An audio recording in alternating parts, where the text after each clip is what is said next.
최경영의 최강 시사.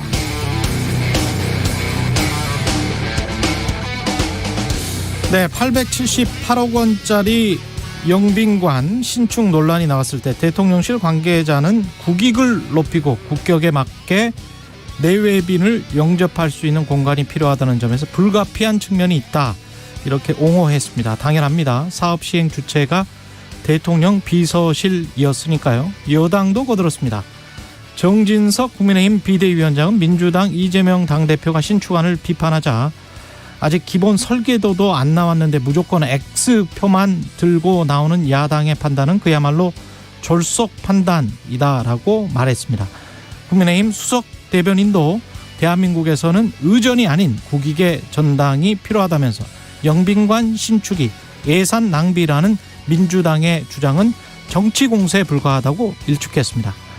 그러다가 하루 만에 윤석열 대통령이 대통령실 영빈관 신축 계획을 철회하라고 지시하자 환영한다는 논평이 나왔었죠. 국민의힘 원내 대변인은 대통령이 수혜와 경제적 어려움을 겪는 국민의 민생을 먼저 챙기고자 큰 결단을 했다고 칭찬했습니다. 모순인가요? 아닙니다. 우왕좌왕하는 것 같지만 일관성이 있습니다. 대통령의 체리 따봉 문자 기억하시죠? 윤석열 대통령이 그때 그랬잖아요. 우리 당도 잘하네요. 계속 이렇게 해야.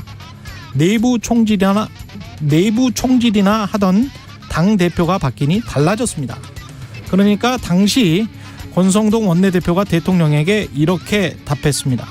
대통령님의 뜻을 잘 받들어 당정이 하나 되는 모습을 보이겠습니다.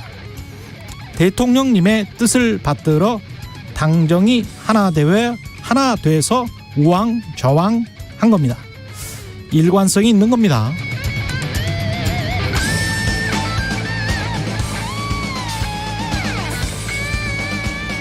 네, 안녕하십니까. 9월 19일 세상에 이익이 되는 방송 최경영의 최강시사 출발합니다. 저는 KBS 최경영 기자고요. 최경영의 최강시사 유튜브에 검색하시면 실시간 방송 보실 수 있습니다. 문자 참여는 짧은 문자 50원, 긴 문자 100원이들은 샵9730 또는 유튜브 무료 콩어플 많은 이용 부탁드리고요. 오늘 최강시사 국민의힘 김종혁 비대위원 그리고 박지원 전 국정원장 만나보고요. 마지막 3부에서는 신당역 스토킹 살인 대해서 더불어민주당 박지현 전 비대위원장과 이야기 나눠보겠습니다.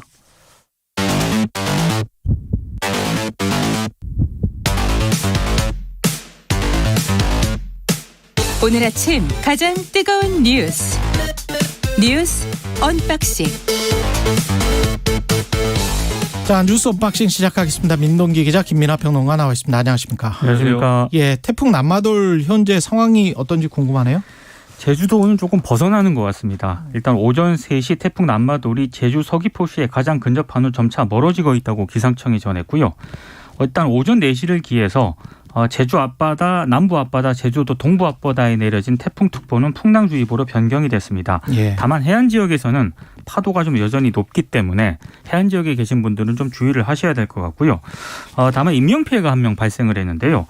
어제 제주시 용담 해안도로 인근 갯바위에서 낚시객 한 명이 파도에 휩쓸려 떠내려갔다는 신고가 접수가 됐고, 해경과 소방당국이 이 낚시객을 발견해서 인근 병원으로 옮겼지만 병원에서 사망 판정이 났다고 합니다. 오히려 지금은 밤사이 부산에서 좀 많은 피해가 좀 발생을 한 것으로 보이는데요. 강풍이 불면서 밤사이 피해가 좀 이어졌다라고 하고, 도로 표지판 파손이라든가 호텔의 유리창이 파손되는 그런 사고가 지금 부산에서 발생을 했다고 하니까요. 조금 동쪽 지역에 계신 분들이 좀 조심을 하셔야 될 것 같습니다. 특히 지난번에 피해가 심했던 포항 지역이 좀 걱정이 되는데, 그렇습니다. 태풍 남마돌의 현재 포항 상황 어떻게 되는지 지난번에 좀 연결을 해 주셨죠. 포항 오천읍 구정사리에 황병걸 이장님 지금도 전화로 연결돼 있습니다. 안녕하세요, 이장님. 네, 안녕하세요. 예, 포항 지역 지금 상황은 어떻습니까? 예, 지금 현재 비바람이 많이 불고 있고요. 바람은 어제 오후 6시부터 아주 심하게 불었습니다. 예. 그리고 지금 비는 그렇게 많이 오지는 않습니다. 빗방울이 점점 굵어지고 있습니다. 그 정도. 예, 지금 네. 이번 태풍으로 남마돌로 피해가 난 곳은 없죠, 특별히? 네, 추가 피해는 없는 걸로 알고 있습니다. 예, 복구는 어느 정도 됐습니까? 지난번 흰남도 때문에? 네, 지금 상수도나 뭐 가정 세대의 전기는 거의 복구돼서 주민들이 좀 불편하지만 이용할 수 있고요. 예. 공동 전기가 지금 현재 복구가 되지 않아서 계단이라든가 뭐 아파트 마당이라든가 이런 뭐 조명이 전혀 없고 또 관리사무소나 이런 부대 시설들이 전부 지금 전기가 공급되지 않는 상황이고요. 이것이 복구되려면 아마도 한 달여는 소요되지 않을까 이렇게 어렵게 예상을 합니다. 아, 그렇군요. 아직도 그러면 회관에서 주무시는 분들도 많겠습니다. 아니요, 그렇지는 않습니다. 그렇지는 않고요. 각 세대는 다 이렇게 집에서 다 주무시고 생활하고 댁으로 있습니다. 돌아가셨군요. 네. 예. 알겠습니다. 여기까지 듣고요. 아직 완전히 뭐 복구되지 않은 상황인 것 같아서 모쪼록 철저하게 대비해 주시기 바랍니다. 고맙습니다. 예, 감사합니다. 예, 지금까지 포항 오천읍 구정사리의 황병건 이장님이었습니다. 예. 국내외 소식 좀 전해드려야 되겠는데요. 뉴욕타임즈에서 최상훈 기자가 윤석열 대통령 인터뷰를 했군요. 인터뷰를 한 게 이제 어제 공개가 됐거든요. 예. 근데 이제 윤 대통령이 북한의 핵 위험이 커짐에 따라서 미국, 일본과의 안보 협력 확대가 불가피하다 이렇게 얘기를 하면서 문재인 정부가 미국과 중국 사이에서 너무 애매모호한 태도를 보였다 이렇게 얘기를 했습니다. 문재인 정부가 그렇습니다. 그래서 본인은 예측 가능성을 추구할 것이고 한국은 미중 관계에서 보다 분명한 입장을 취할 것이다 이렇게 얘기를 했습니다. 그리고 문재인 정부의 대북 외교 정책을 비판을 하면서 문재인 전 대통령을 교실에서 한 친구, 여기서 친구는 북한을 좀 지칭을 그렇죠. 하는 것 같은데요. 예. 한 친구에게만 집착하는 학생의 비유를 하기도 했습니다. 그리고 북한의 도발을 억제하기 위해서는 미국의 해구산을 포함한 모든 수단과 방법이 담긴 패키지를 미국과 함께 마련할 준비가 되어 있다. 이렇게도 강조를 했고요. 해구산을 포함한. 그렇습니다. 그리고 김정은 북한 국무위원장에게는 비핵화를 선택을 한다면 밝은 경제적 미래가 기다리고 있다는 것을 알았으면 좋겠다. 이렇게 얘기를 했는데 다만 이 미중 관계 악화 속에서 중국의 불편한 시선을 좀 의식을 한 것 같습니다. 그래서 한미일 안보 협력이라는 것은 북핵 위협에 대응하기 위한 것이지 중국이나 다른 나라를 대상으로 한 게 아니다. 또 이런 점을 강조를 하기도 했습니다. 그러니까 이게 이제 전 정권의 대북 정책이나 이런 것들을 현직 대통령이 뭐 비판할 수 있겠죠. 그리고 그 비판을 토대로 해서 이 정권에서 이제 추진하는 대북 정책의 정당성이나 이런 것들을 얘기할 수 있겠는데 다만 저는 그 정세가 여러모로 이제 변화한 상황에서 그 변화한 상황에 맞춰서 이제 전략을 가지고 오고 그것을 이제 추진하는 것이 필요한 건데 지금 이제 해외 외신을 통해서 내놓는 게 바람직한 메시지인가 이런 거에 대한 의문이 있습니다. 그래서 지금 오히려 필요한 거는 북한이 어쨌든 이 태도를 계속해서 바꾸고 있고 좀 더 상황을 악화시키고 있는 거에 대해서 어떻게 대응할 거냐 여기에 방점을 찍는 게 좋다고 생각하고요. 그리고 이제 전임 정권의 어떤 그런 문제를 지적을 하더라도 뭐 세련된 언어로 다 할 수 있는 거 아니겠습니까? 근데 이제 예를 들면은 뭐 전임 정권도 노력을 했겠지만 결과가 좋지 않았고 그러한 결과가 좋지 않았기 때문에 다른 해법이 필요하다든지 뭐 이렇게 갈 수도 있는 건데 학급의 상황에 비유를 해서 이제 어떤 친구에게 집착을 했다 이렇게 표현을 하는 것이 학교에서 그렇죠. 이 격에 맞는 것이냐 교실에서 한 학생에게만 집착하는 학생.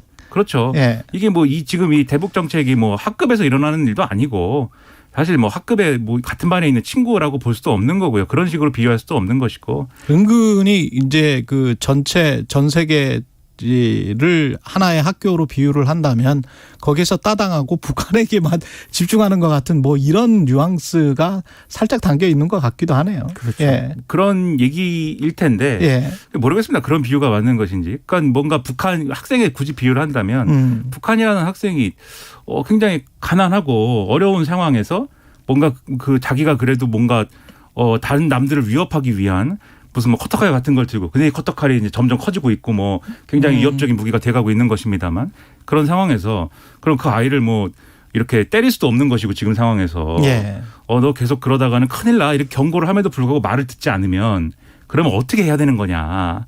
여기에 대한 해법은 나름대로 있어야 되는 거잖아요. 누군가 가서 설득을 해볼 수도 있어야 되는 거고 야 네가 어떤 어려움이 있는지 우리가 한번 들어볼게 이런 접근도 있어야 되는 거고 그런 식으로 비유를 하면 여러 가지 얘기를 할 수가 있는 건데 근데 그렇게만 비유할 수 있는 거냐.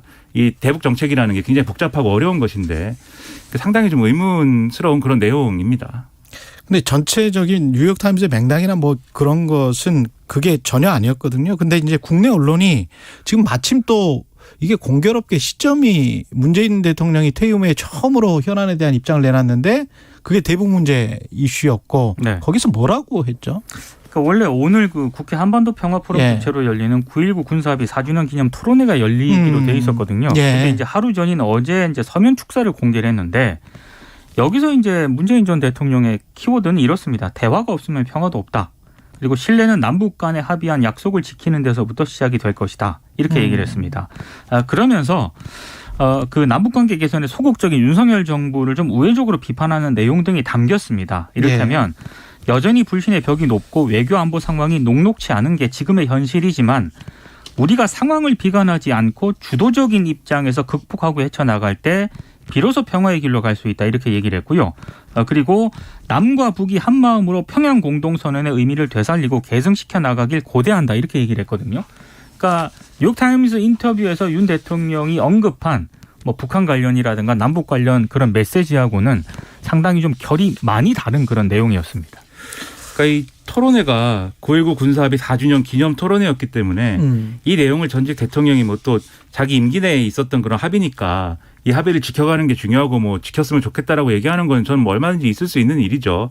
다만 문재인 전 대통령도 지금 어쨌든 변화된 상황이라고 하면은 물론 문재인 전 대통령이 책임 있는 당국자이거나 이런 건 아니지만 이 변화된 상황에 대한 어떤 얘기가 같이 있었으면 좋지 않았을까라는 생각이 들고요. 그러니까 사실 이 군사합의나 이런 것들을 지키지 않아도 되는 상황으로 막 가고 있는 것에 상당 부분의 책임은 사실은 북한에 좀 있지 않습니까? 계속 우리가 문재인 정권 후반기에도 계속해서 어쨌든 대화를 제안을 했고 그 대화와 북미 간의 어떤 협상이나 이런 것들을 나름대로 중재하고 이제 하겠다고 한 건데 전혀 여기에 응하지 않는 상황에서 계속해서 이제 핵 개발의 어떤 그러한 단계들을 계속 밟아간 것이고 그리고 이번 정권에서도 뭐 태도가 어떻든지 간에 담대한 구상이라는 걸 내놨잖아요. 그러면 거기에 대해서 일정 부분은 호응하고 뭐 이런 게 있어야 되는데 그냥 걷어차버리고 이제 그게 이제 이전과는 다른 나름대로의 전략에 기인한 뭐 그런 선택이겠지만 그런 것들이 사실 이 남북관계 개선이나 이 합의를 지키기 어려운 조건을 같이 만들고 있는 듯이 이제 보이는 거거든요. 그래서 그런 점에서는 이제 그런 메시지도 같이 있으면 좀 더 이제 설득력이 있지 않았을까라는 생각도 드는데 전반적으로 결국 대북 정책을 놓고 이제 오늘부터 대정부 질문도 시작되고 이제 정기국회 시작되고 국정감사 이 10월 초부터 진행되고 할 건데 대북 정책을 둘러싸고 전형적인 그런 논쟁 구도 이런 것들이 정치권에서 반복될 것 같아서 상당히 우려가 큽니다.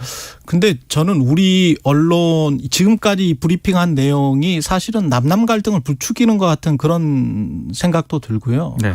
뉴욕타임즈의 핵심적인 거는 뭐 제목에서도 나와 있고 부제목에서도 나와 있습니다. 제목에서는 윤석열 대통령이 뭔가 외교 정책을 통해서 외교에 어떤 업적을 남기고 싶어 한다. 그게 제목이었고 부제목은 그럼에도 불구하고 윤석열 대통령이 미국과 조금 더 친미적으로 가고 있지만 그럼에도 불구하고 중국을 자극하지 않고 그가 갈 수 있는 그 길이 분명히 한계가 있다. 이렇게 부제목이 나와 있거든요. 그러니까 조금 더 국제관계 속에서 우리가 남북관계를 생각을 해보면 이 뉴욕타임즈의 이 부제목이 문재인 대통령을 억제했던 또는 억압했던 그 문재인 정부를 억압했던 그런 지금 국제관계랑 똑같은 것이고 지금 상황도 마찬가지인 것이죠. 그런데 그거를 전혀 생각을 하지 않고 한국에서 이제 정부가 바뀌었다고 이렇게 제안을 하니 뭐 북한에서 받아주고 중국은 미국과의 태도를 어떻게 달리하고 그렇게 할 수는 없는 거잖아요. 그러니까 뉴욕타임스 인터뷰를 보면은 아까도 잠깐 언급을 해드렸지만 중국을 상당 부분 좀 의식한 측면은 있어요. 윤 대통령이 그 그렇죠. 뉴욕타임스 인터뷰하면서. 그리고 문재인 전 대통령도 그 서면 축사 내용을 보면은 북한 역시 거듭된 합의를 저버려서는 안 된다. 합의 준수해야 된다. 이런 내용이 있거든요. 그러니까 방점을 어디에 둘 것인가 이게 조금 차이가 있긴 한데 어찌됐든 뭐 중국이라든가 북한에 대해서 조금 더 의식을 하고 또 비판도 하고 이런 내용 분명히 있습니다. 예. 지금 남마돌 하고 뉴욕타임즈 인터뷰 했는데 시간이 많이 지나갔습니다. 국민의힘 윤리위에 이준석 추가 징계 절차 우리가 지금 이야기했던 대로 지금 되고 있는 거 아니에요? 그러니까 이준석 전 대표가 지난주에 예상을 하지 않았습니까? 예. 윤석열 대통령이 해외 순방할 때 그때 아마 자기를 도려낼 그런 뭐 제거할 그런 준비를 하고 있다라고 전망을 했었는데 실제로 그렇게 되는 것 같고요. 주말인 어제 국민의힘 윤리위원회가 국회에서 3시간 동안 전체 회의를 열었는데 이준석 전 대표 징계 절차 개시를 결정을 했습니다. 아무래도 원래는 28일로 예정이 돼 있었는데 어제 개시 결정을 했다라고 하는 거는 28일 날 뭐 징계를 뭐 한다거나 이럴 가능성이 굉장히 높다는 그런 얘기인데요. 일단 그 국민의힘 윤리위원회는 이준석 전 대표가 윤 대통령하고 이른바 윤핵관을 비판을 하면서 사용했던 표현이 있지 않습니까? 양도구육, 신군부 이런 표현들이 당원 당규에 위반된다고 일단 판단을 한 것 같습니다. 여기에 대해서는 일단 이준석 전 대표가 어제 SNS에 글을 올렸는데 표현의 자유가 명시된 유엔 인권규범 19조를 유엔에서 인권 관련 활동을 평생 해온 윤리위원장에게 바친다. 상당히 좀 비꼬는 그런 내용이고요. 예. 그리고 이준석 전 대표에 대한 징계 수위는 아무래도 28일 윤리위 전체 회의에서 정해질 가능성이 높은데 이항희 위원장은 아직은 뭐 결정된 건 없고 일정은 추후에 결정하겠다라는 입장을 밝혔습니다. 그러니까 이게 뭐 이 자리에서 여러 차례 이것의 의미에 대해서는 이제 해설을 했는데 그렇죠. 그러니까 이게 뭐 새로운 소식입니다만 전혀 새로운 소식 같지 않죠. 이미 예상된 바 있는 내용이기 때문에. 근데 이제 저는 원론적으로 어떤 당에서 어떤 당이라는 정치 결사체에서 어떤 이제 구성원을 징계를 할 때 뭐 상당히 어떤 좀 강한 어떤 그런 규율을 가지고 징계를 할 수 있다고 봅니다. 그건 뭐 할 수 있죠, 당이. 근데 지금 이준석 전 대표에 대한 징계가 자연스럽게 받아들여지지 않는 것은 첫째로 이제 이게 그러면 이 다른 사람들이 징계를 받을 때도 이준석 전 대표가 뭐 이렇게 뭐 이런 말을 한 것을 가지고 그리고 또는 경찰 수사 결과조차도 나오지 않은 어떤 의혹을 가지고 이 정도로 징계를 한 일이 있는가 이전에 그리고 같은 시기에 징계를 받은 사람들도 이 재판에서 유죄 나온 사람도 징계하는데 뭐 그렇게 신속하게 안 했었거든요. 질질 끌고 그랬었거든요. 근데 그런 형평성과 비교해 보면은 이준석 전 대표한테 특별히 더 이렇게 불이익을 안기는 거 아니냐라는 얘기가 가능하다. 첫째로 이렇게 보이고 둘째로 일정과 관련돼서 뭐 이런 발언이 나온 직후에 예를 들면은 뭐 징계나 이런 것들로 갔으면은 또 모르겠는데 지금 일정이나 이런 것들이 상당히 자기적이지 않습니까? 이준석 대표가 뭐 경찰 조사를 받고 그 다음 날 이제 징계 개시를 결정을 하고 그리고 28일 날 가처분 신문이 진행되는 날에 공교롭게도 윤리가 같이 잡혀 있는데 이 가처분 심리기를 미룬 거는 국민의힘 측의 주장에 의한 것이고 이런 것들을 다 연결시켜 보면은 이준석 전 대표를 뭐 정리하기 위한 그러한 윤리 일정이다. 이렇게 볼 수밖에 없는 거여서 그러면 이런 게 과연 국민들이 볼 때는 어떻게 비치겠느냐 상당히 좀 의문스러운 일이에요. 네. 예.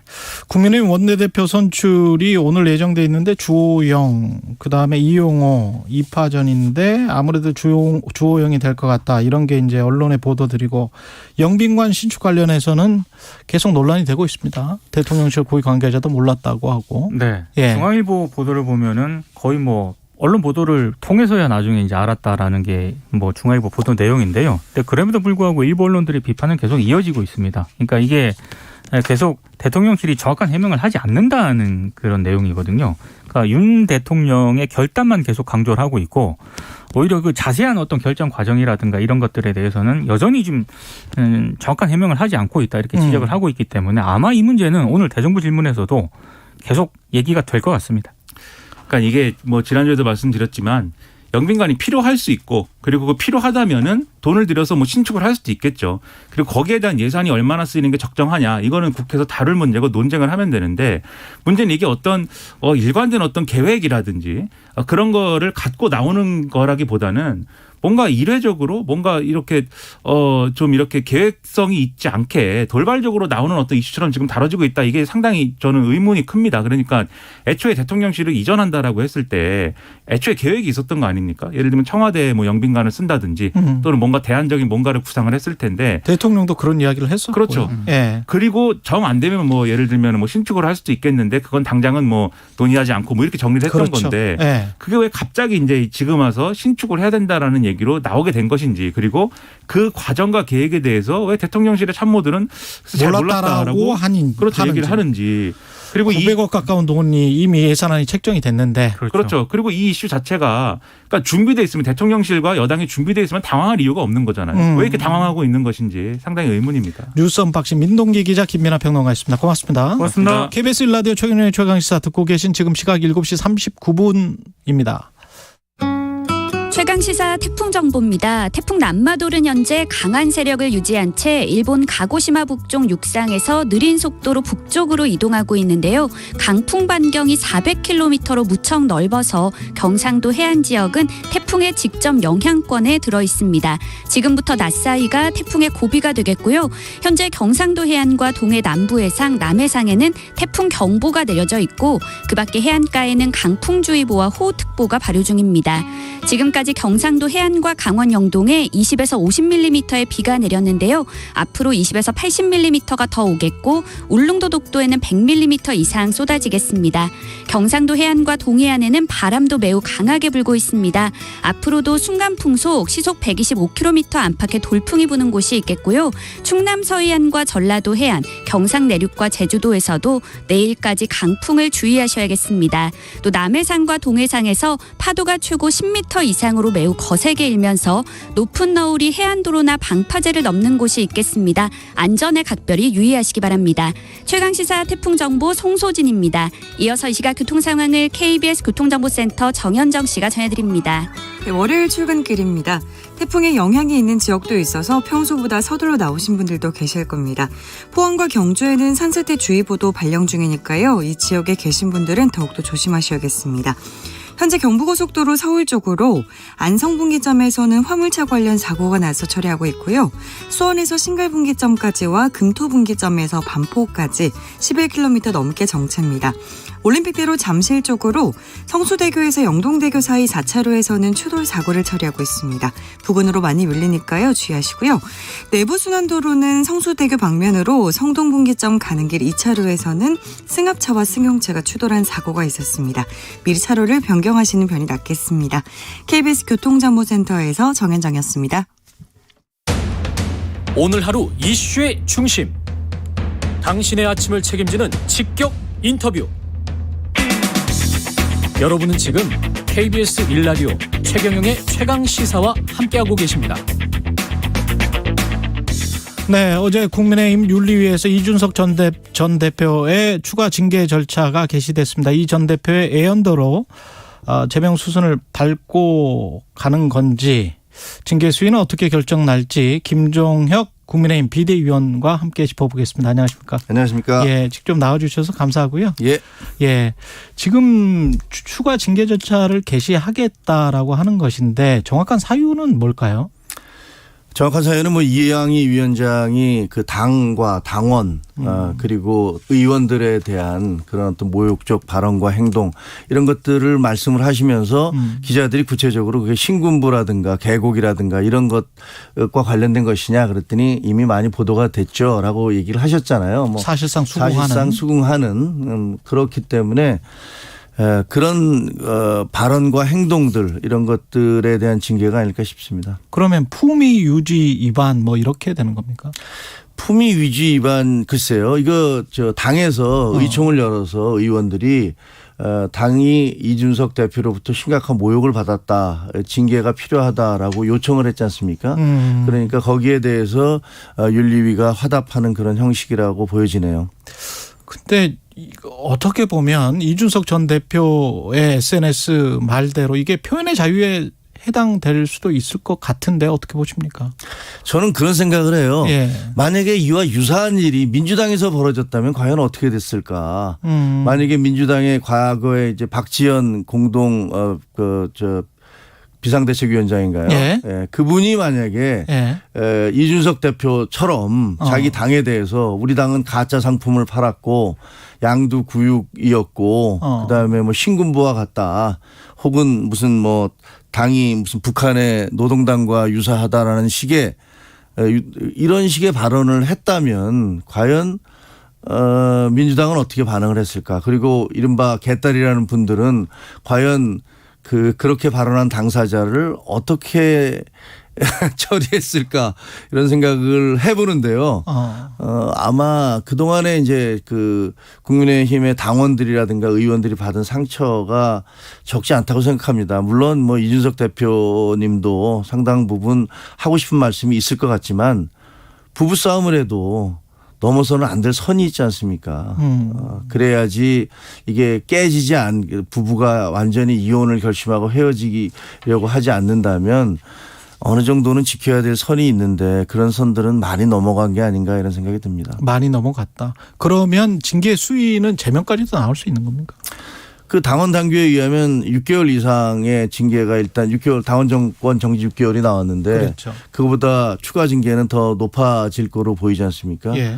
그러면 뭐 물론 기간을 더 늘릴 수도 있겠죠. 6개월이 아니라 뭐 1년, 2년, 3년이 될 수도 있겠고 아니면 탈당 권유가 될 수도 있고 제명이 될 수도 있는데 그것에 대해서는 사실은 윤리위에서 결정하는 것이어서 이게 당 비대위가 아니라 비대위원장이나 누구나 아무도 뭐 그걸 뭐가 나올 거라고 예상할 수가 없습니다. 근데 이준석 전 대표가 SNS에서 이야기한 대로 또는 언론에서 계속 이야기하고 있는 대로 윤석열 대통령이 순방길에 오르고 윤리위가 이걸 개시를 하고 그 시기가 윤 대통령이 해외에 나가 계시는 동안 윤리를 열어서 빨리 처리를 하는 뭐 이런 것 같은 느낌이 드네요. 저도 비대위원이 되기 전에는 예. 지금 벌어지는 많은 것들이 결국은 안에서 예를 들면 대통령실이나 혹은 당 지도부가 예. 윤리위와 서로 상의를 하지 않겠는가 이런 생각을 했거든요. 예.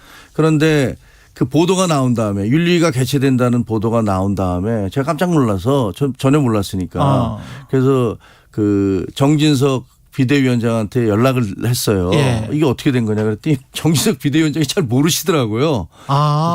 내가 확인을 해보겠다. 확인을 해서 알려주겠다. 비대위원장도 모르고 있었다. 한참 뒤에 알려왔어요. 그래서 이게 아마 이 징계 개시를 위해서 회의를 열겠다는 것 같다. 이렇게 얘기를 했는데 그 이준석 대표가 말씀하신 대로 이준석 대표는 16일 날 원래 경찰에 소환되기로 돼 있었잖아요. 네. 근데 본인은 이제 그거를 16일 아니다라고 얘기하셨어요. 근데 17일 날 토요일 날 그러니까 아무도 모르게 가셨잖아요. 네. 본인도 얘기하셨지만 언론도 몰랐고 당에서도 아무도 몰랐어요. 근데 그거를 예를 들면 윤리위원회는 미리 알고 있었을까? 그거는 저는 참 이해하기 어려워요. 지금 이제 이준석 대표는 오비이라고 표현을 하시면서 사자성어 좋아하시니까 네.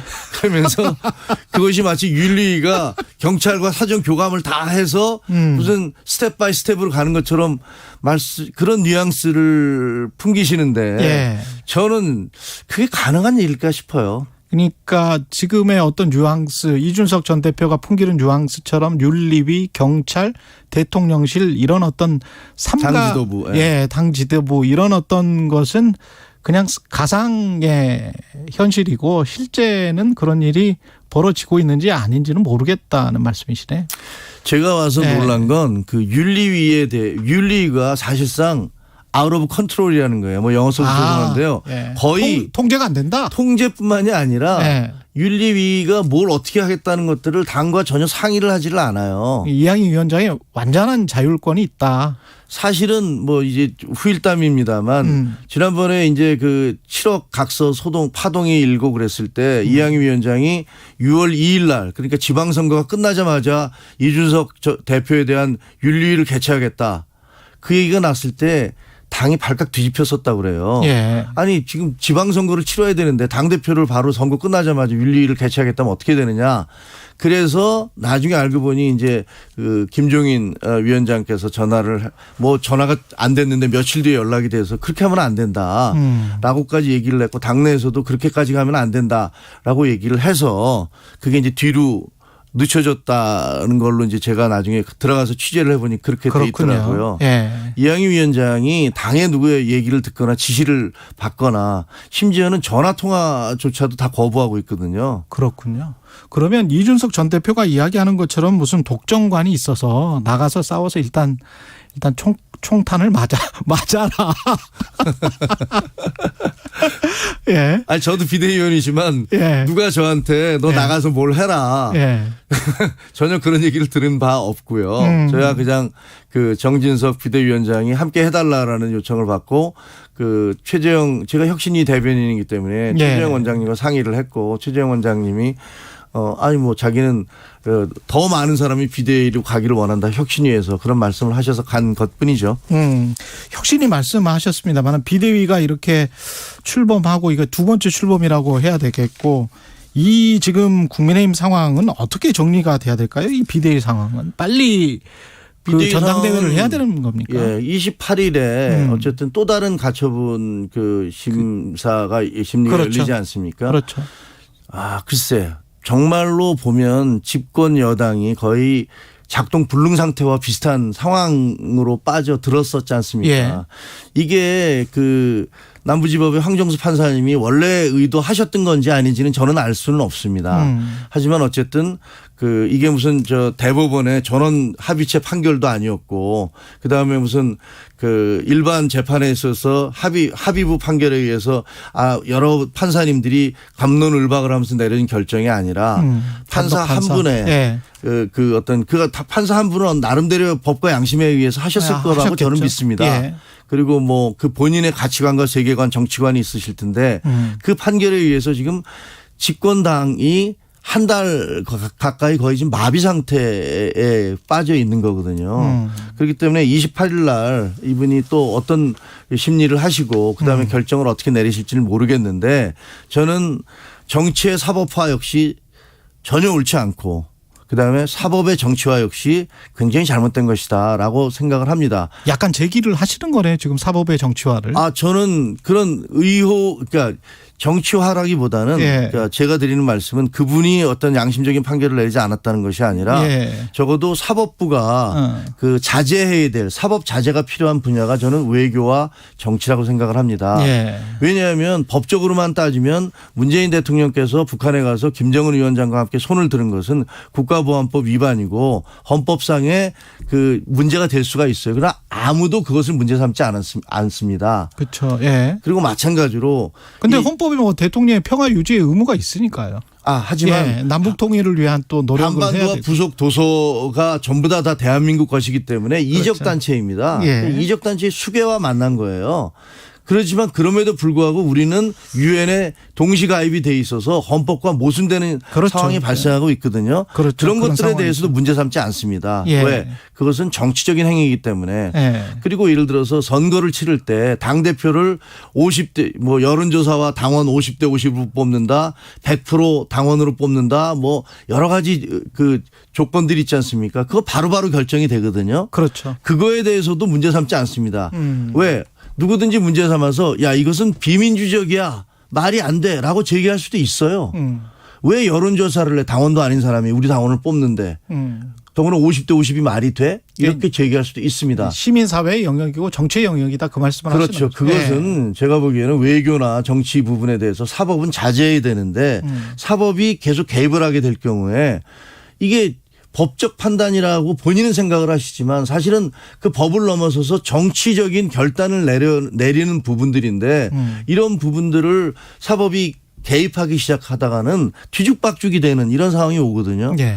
만약에 이번에 또 그 28일에 그 가처분을 받아들여서 그러면 이제 오늘이 이제 원내대표가 뽑힙니다. 누가 뽑힐지 알 수 없습니다. 만약에 주호영 전 비대위원장이 뽑힌다면 예. 비대위는 해산되고 주호영 전 비대위원장이 다시 그 권한을 대행하게 되는 그렇게 되죠. 또다시 도돌이표가 되는 주호영 비대위가 해산된 다음에 다른 비대위가 만들어졌는데 그 비대위는 또 해산되고 다시 주호영 체제로 돌아가는 이런 도돌이표적 상황이 이루어지게 되는 거거든요. 이것이 과연 그때 당시에 판사님께서 결정을 하시면서 이런 식의 혼란과 반복과 이런 것들을 계산하셨는지는 제가 알 수가 없습니다만 결론적으로 얘기하면 당은 지금 사법의 적극적인 개입에 의해서 상당히 작동 불능 상태가 된 것은 맞습니다. 여기까지 듣겠습니다. 오늘 좀 영빈관이랄지 여러 가지 말씀을 좀 들어보려고 했는데 시간이 좀 부족하네요. 좀 아쉽습니다. 자주 나와 주십시오. 네, 알겠습니다. 예, 국민의힘 김종혁 비대위원이었습니다. 고맙습니다. 고맙습니다. 예, KBS 1라디오 최경영의 최강시사 1부는 여기까지고요. 잠시 후 2부에서는 박지원 전 국정원장 만나봅니다.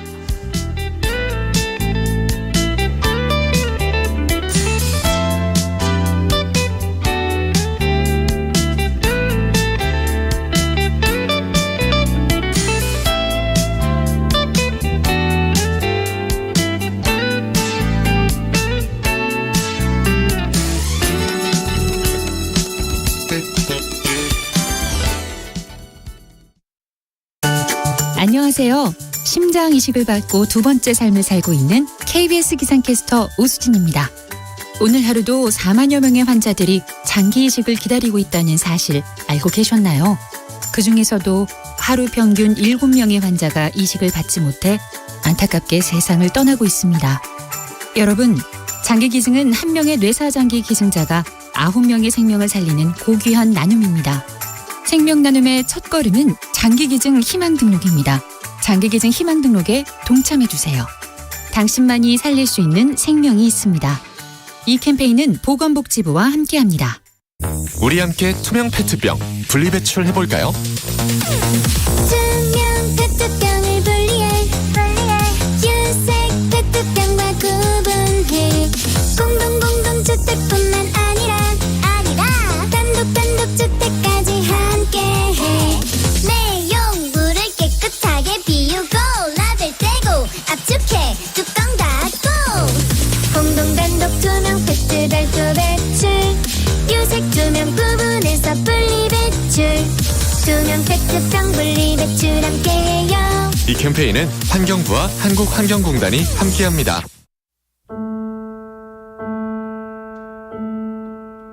개구리 소년 부모님들을 만나서 감동을 받고 제가 이 일을 계속하게 됐습니다. 2022 KBS 연중기획 기억을 기록하다.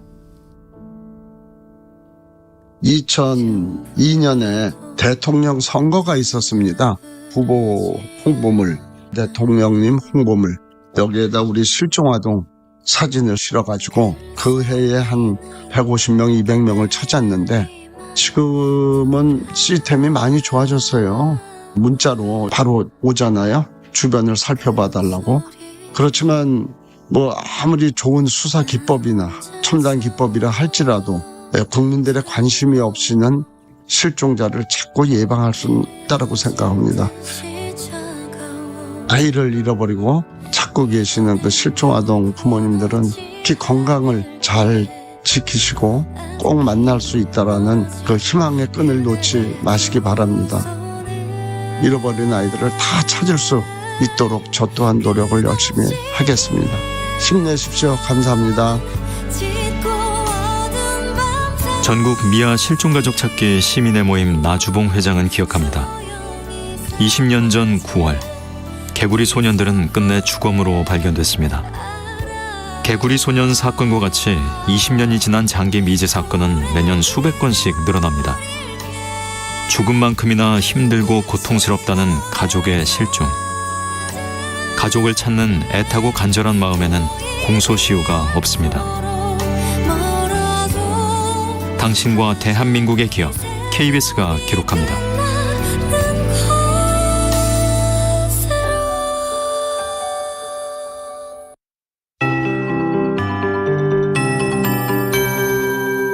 KBS 58분 날씨. 태풍 남마돌은 현재 강한 세력을 유지한 채 일본 가고시마 북쪽 약 230km 육상에서 시속 15km의 느린 속도로 북쪽으로 이동을 하고 있습니다. 태풍은 일본 열도를 따라 움직이겠지만 강풍 반경이 400km로 무척 넓어서 경상도 해안 지역은 태풍의 직접 영향권에 들어있고 지금부터 낮 사이가 태풍의 고비가 되겠습니다. 현재 경상도 해안과 동해 남부 해상, 남해상에는 태풍 경보가 발효 중이고 그 밖에 해안가에는 강풍주의보와 호우특보가 내려져 있습니다. 지금 경상도 해안과 강원 영동에 비가 오고 있고요. 특히 강원 영동에는 시간당 10에서 30mm의 강한 비가 쏟아지고 있습니다. 앞으로 20에서 80mm가 더 내리면서 총 강수량이 100mm가 넘는 곳이 많겠습니다. 또 경상도 해안과 동해안에는 바람도 매우 강하게 불고 있습니다. 앞으로도 순간풍속 시속 125km 안팎의 돌풍이 부는 곳이 있겠고요. 충남 서해안과 전라도 해안, 경상 내륙과 제주도에서도 내일까지 강풍을 주의하셔야겠습니다. 남해상과 동해상에서는 파도가 최고 10m 이상으로 매우 거세게 일면서 높은 너울이 해안도로나 방파제를 넘는 곳이 있겠습니다. 안전에 각별히 유의하시기 바랍니다. KBS 58분 날씨 태풍정보 송소진입니다.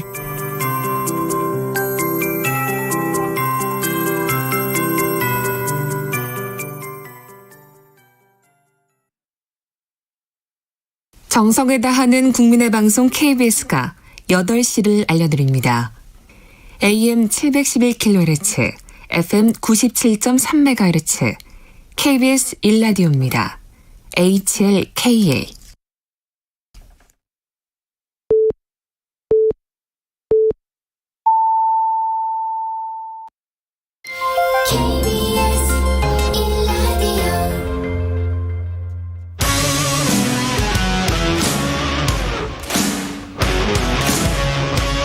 오늘 하루 이슈의 중심 최경영의 최강 시사.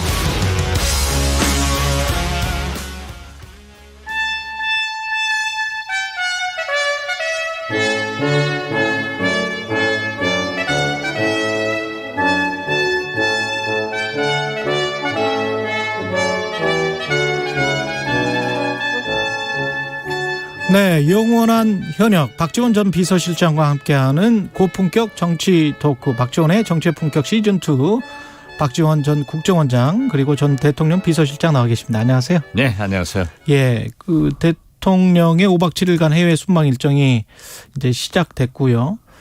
그 가서 어떻게 해결할 수 있는 문제들이 있을까요? 뭐 어떤 것들이 지금 가장 큰 현안이라고 보십니까? 일단은 우선 영국 가셔서는 이제 엘리자베스 2세 여왕 장례식에 참석하시는데 어제 찰스 3세 영국 국왕 접견을 했는데 재밌는 게요. 예. 카밀리 왕비가 처음에는 왕비로 1% 정도 호감을 가졌는데 호감도가 낮았죠. 이번 엘리자베스 2세 여왕 장례 기간 동안에 51% 지지도가 올라갔더라고요. 지지도일까요? 영국 내에서? 영국 내에서. 예, 호감도 같은 게. 그러니까 어떤 분은 돌아가시지만은 어떤 분은 왕도 되고 또 기회를 잡고 왕비는 또 지지도인가 그런 게 올라가는 것도 있고 약 500명의 그 조문 사절들이 오는데 바이든 대통령만 방탄차를 탄다고 따로 연합뉴스 선재규 선임 기자가 얘기를 하더라고요. 그러면 우리 대통령은 물론 버스 타시죠. 예. 그것도 뭐 방탄버스겠죠. 예. 네, 그러니까 세계 대통령은 미국 대통령 바이든인 거예요. 유일하게 타고 아주 더 재밌는 것은 같은 또 앵글로 색슨족들이니까 뭐 그럴 수도 그렇죠. 있고요. 뭐, 미영은 거의 뭐 같은 뿌리니까. 사우디 왕세제는 바이든 대통령이 가서 만났지만은 석유 더 생산 안 했잖아요. 증산 안 했는데. 사우디 왕세제는 오지 말라는 거 아니에요? 지금? 이번에 영국에서는 오지 말라고. 그 푸틴 같이. 그렇죠. 이렇게 오지 말라고 했더라고요. 그런 걸 보면은 엘리자베스 2세 여왕이 김대중 대통령 초청으로 우리나라를 최초로 국빈 방문한 것은 우리나라가 그만큼 민주주의 국가를 하고 있다. 그때 당시에 이미 평가를 한 것이다. 나타내고 있더라고요. 그리고 너무나 영국 국민들이 조문을 하러 오니까 14시간 줄을 서야 된대요. 그렇죠. 그러니까 영국 정부에서 집에서 나서지 마라 하고 지금 참 훌륭한 지도자가 그렇게 서고 가시니까 그런 일도 있구나 하는 생각을 갖습니다. 어떻게 됐든 영국에서는 그런 행사에 참석하시고 문제의 포인트는 유엔에 가서 연설을 하시고 바이든 대통령과 정상회담하는 건데 저는 어떤 경우에도 두 가지는 하셔야 된다. 첫째 유엔에서 연설하시면서 북한 문제에 대해서 담대한 새로운 개혁을 발표해야지 지금처럼 뭐 경제 지원한다 이거 가지고는 되지 않을 것 같아요. 그래서 지금 보면은 이 북한이 이제 핵을 선제 사용할 수 있다 하는 법 그렇죠. 이런 것을 만들어 가지고 상황이 바뀌었어요. 그러니까 진짜 미국 바이든 대통령이 대북 담대한 개혁을 발표할 수 있도록 외교가 성공적으로 돼야 된다.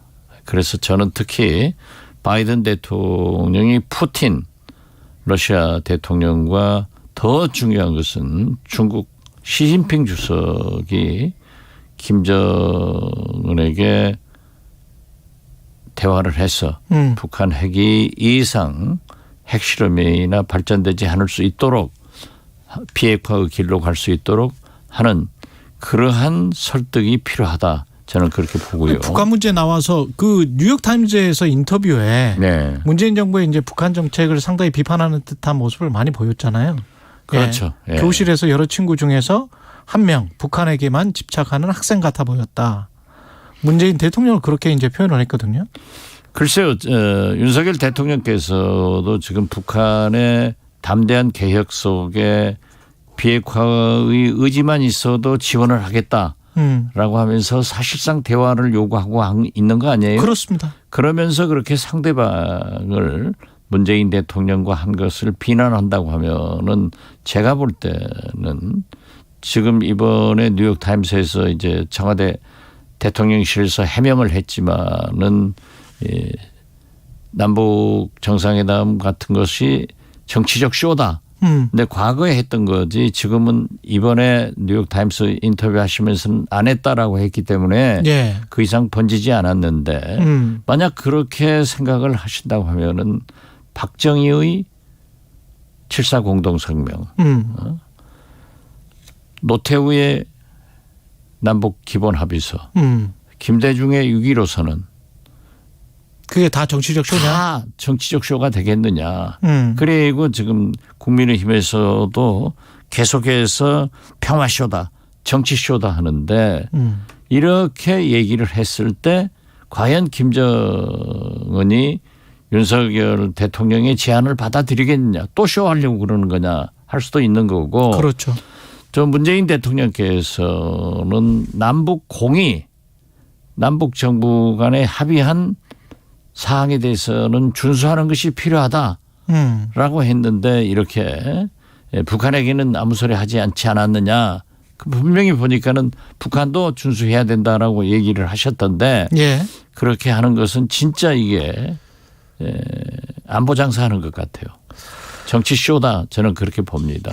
안보 장사를 하고 있는 것 같다. 지금 윤석열 현재 대통령이 그렇게 하고 있는 거죠. 뉴욕타임즈와의 인터뷰에서. 예. 근데 그 핵무기 사용 미국의 핵우산 언급을 하면서 그걸 토대로 한 북한의 도발 억제, 확장 억제 이 이야기를 했단 말이죠.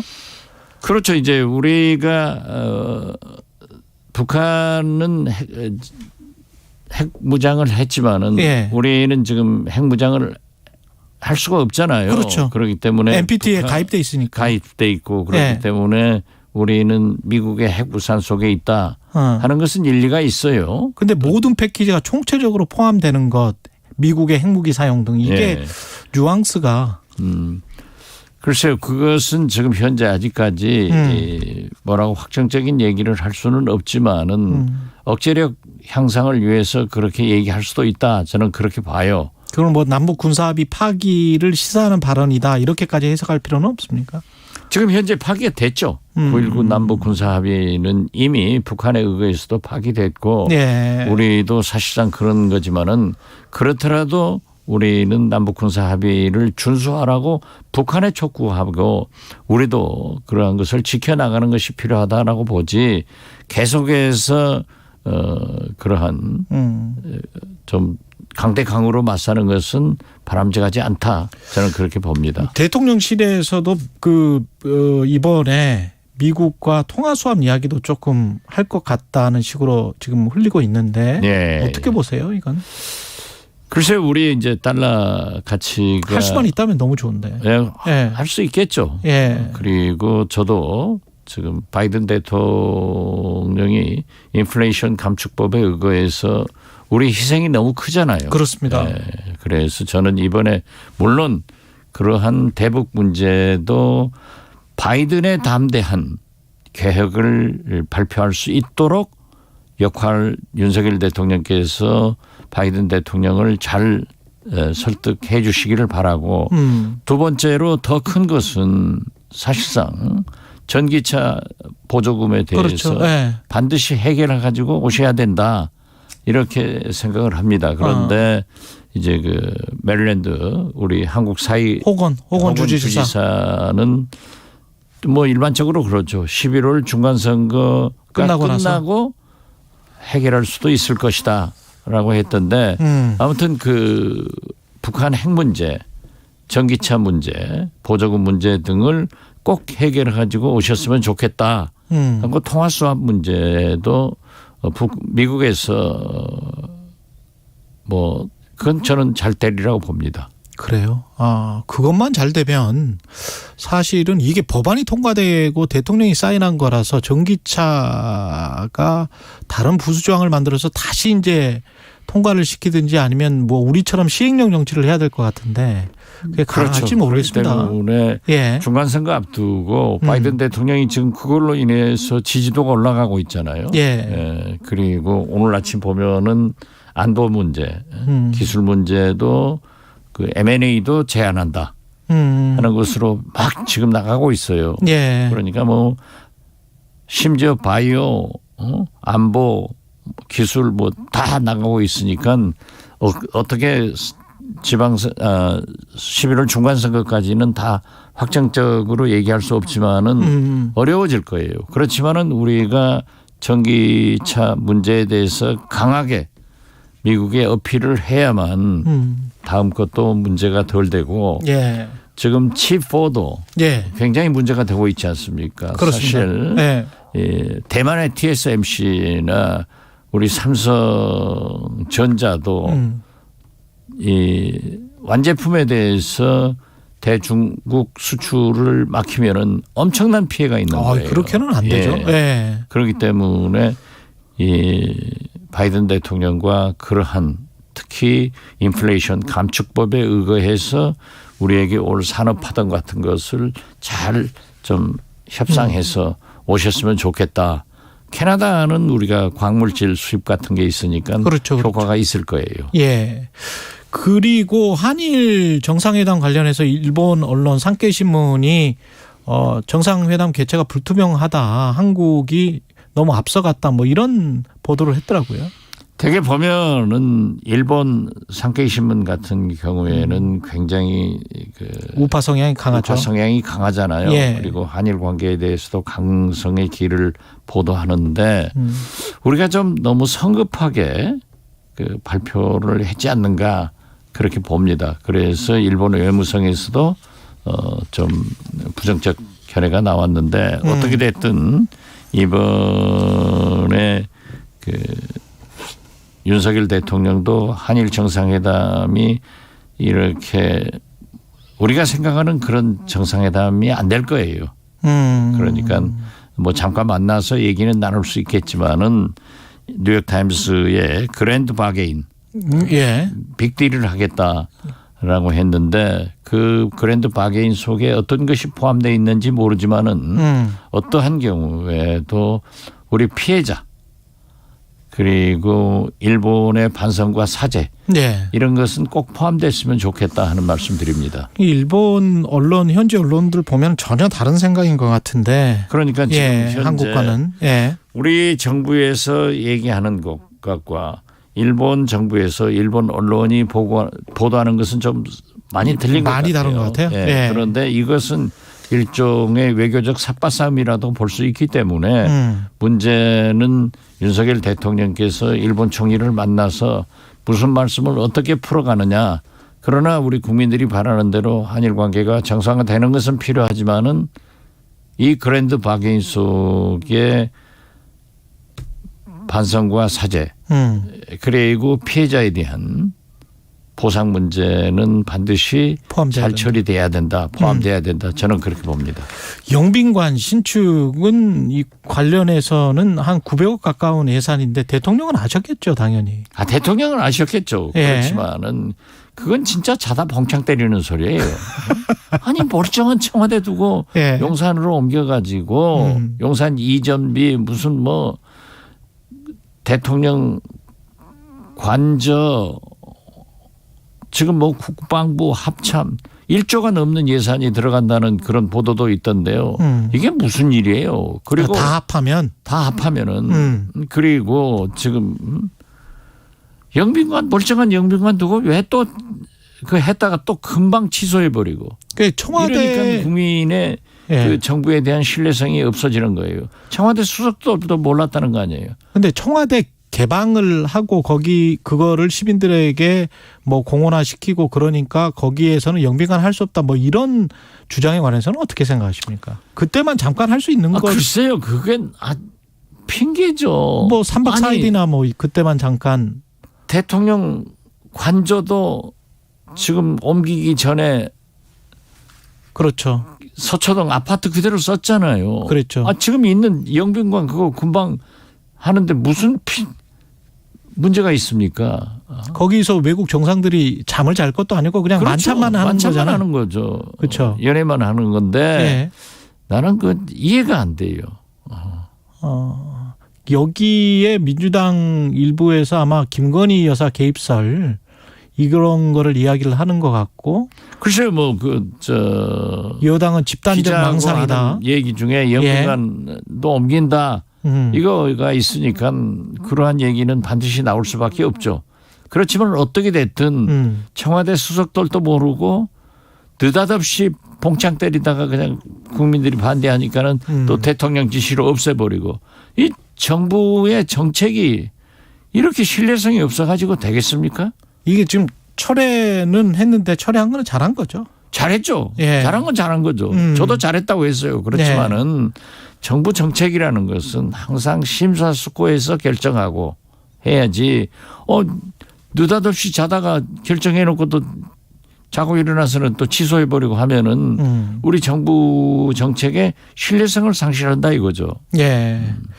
지금 그리고 국민의힘 상황 잠깐 여쭤보면 이준석 뭐 할 필요도 뭐 있어요. 어차피 주호영 되는 건데. 주호영 되는 거다. 그렇죠. 이준석 전 대표는 어주영이죠. 어대영. 어대주. 어차피 대표는 주호영. 그렇죠. 그러면 이재명은 어차피 제명됩니까? 집권 여당으로서 떳떳하지 못하잖아요. 아니 경선한다.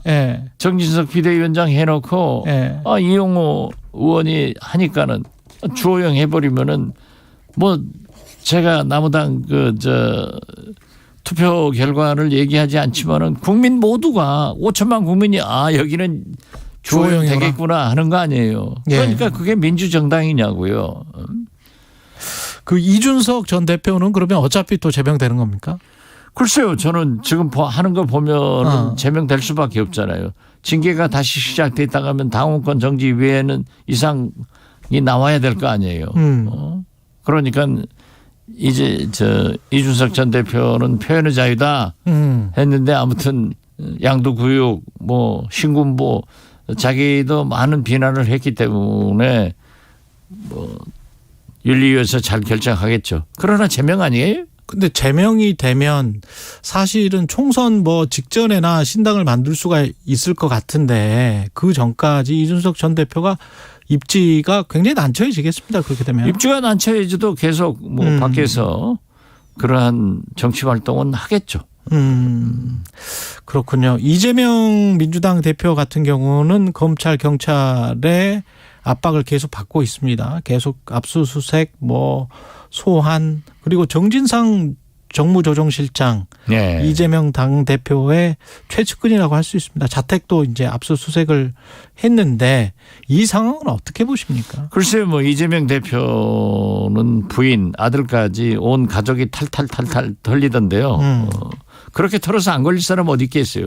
그렇지만은 잘 대처한다고 생각하더라도 이게 민주당으로서는 표적 수사이고 야당의 정치 탄압이다.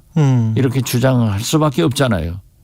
뭐가 나오는 게 민주당의 아주 작은 거라도 나온다면 가령 지금 허위사실 공표 혐의나 이런 것들이 법원에서 유죄로 확정된다면 민주당에 큰 타격이 있을까요? 어떻게 보십니까? 아직까지 그러한 것은 너무 민감한 얘기 아니에요. 그렇죠. 그렇다가 법원의 문제도 문제가 있고 그렇기 때문에 얘기할 수는 없지만은 아무튼 거듭 말씀드리지만 민주당으로서는 단결해서 싸울 수밖에 없는 거죠. 정면 돌파하는 수밖에 없다. 그렇죠. 그리고 민주당은 그러한 탄압에 대해서 뭉쳐서 싸우는 DNA가 굉장히 좋은 정당이에요. 근데 이게 또 민생이나 다른 현안 때문에 이 문제로만 또 매몰되기는 또 힘들지 않습니까? 그러니까 뭐 예. 여론조사 오늘 아침에도 일부 보면은 김건희 여사 특검해라도 60%가 넘고 예.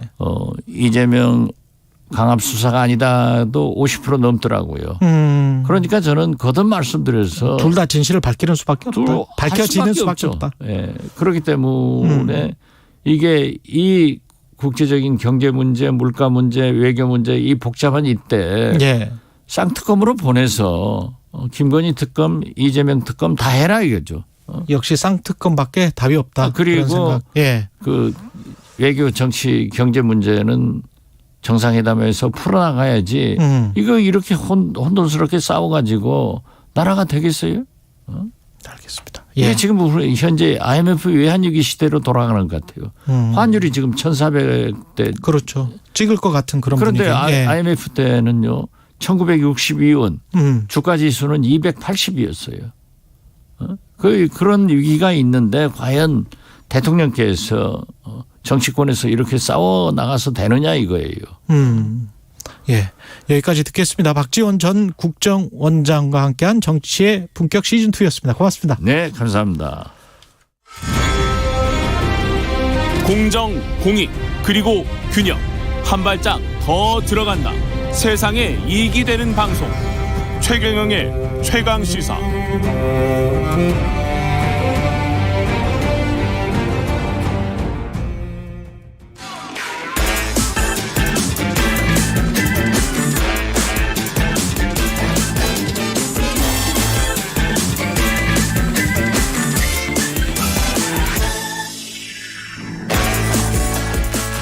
예, 오늘부터 새로 선보이는 코너입니다. 놓치기 아쉬운 그 뉴스 짧고 굵게 한 번 더 짚어보는 한 번 더 뉴스. 예, 경향신문의 박순봉 기자 나와 있습니다. 안녕하세요. 네, 안녕하세요. 예, 실내 마스크 착용 의무. 우리도 지금 마스크 벗고 이야기하고 있는데 네. 이게 해제될 것 같은 그런 분위기가 좀 있나 보죠? 맞습니다. 네. 우리 방역 당국이 점점 해제하는 그런 방향으로 논의를 하고 있거든요. 마스크가 사실 거의 양말처럼 됐잖아요. 그러니까 외출할 땐 사실 양말보다 더 챙겨서 나가는 것 같은데 예. 따져보니까 우리가 마스크랑 함께 살아온 지가 2년 8개월 정도 됐습니다. 지금 방역당국이 크게 두 가지 움직임을 보이고 있는데 일단 첫 번째는 방역당국 관계자들이 점점 그런 분위기를 만들고 있습니다.